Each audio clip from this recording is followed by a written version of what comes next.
সমস্যা তো তোমারে বলছি আমি সোনা, তোমারে দেখলে আমার দিলে ধড়কান বাইরে যায়। ছোট পর্দায় দীর্ঘ এক যুগেরও বেশি সময় পার করেছেন অভিনেত্রী সাবিলা নূর। চোখ ধাঁধানো রূপ, সাবলীল অভিনয় আর ক্যারিশমেটিক ব্যক্তিত্বে দর্শক মনে আলাদা জায়গা করে নিয়েছেন তিনি।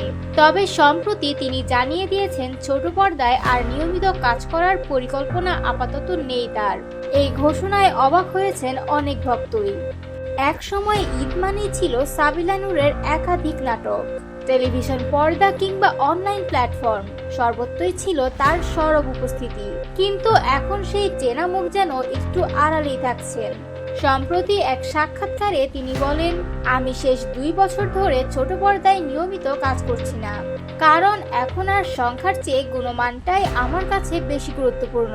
তিনি আরও স্পষ্ট করে দিয়েছেন, ছোট পর্দায় আর ফেরা হবে কিনা সেটা নিয়ে আপাতত ভাবছি না।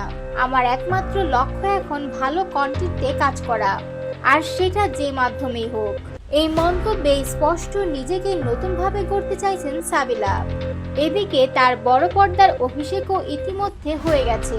ঢালিউডের মেগা স্টার শাকিব খানের বিপরীতে তাণ্ডব সিনেমায় দেখা গেছে তাকে। প্রথম ছবিতেই এমন বড় সুযোগ, একে বড় প্রাপ্তি বলেই দেখছেন তিনি। সাবিলা নূরের ভাষায়, তাণ্ডব একটা স্ট্যান্ডার্ড তৈরি করেছে। এখন যদি আমি আবার কোনো সিনেমা করি, সেটা এরকম মানের না হলে আমি করব না। এই অবস্থান, এই আত্মবিশ্বাস প্রমাণ করে সাবিলা এখন আর আগের মতো শুধু জনপ্রিয়তাই খোঁজেন না, তিনি খুঁজছেন গুণগত মান, গভীরতা আর ভবিষ্যতের শিল্পীসত্তাকে।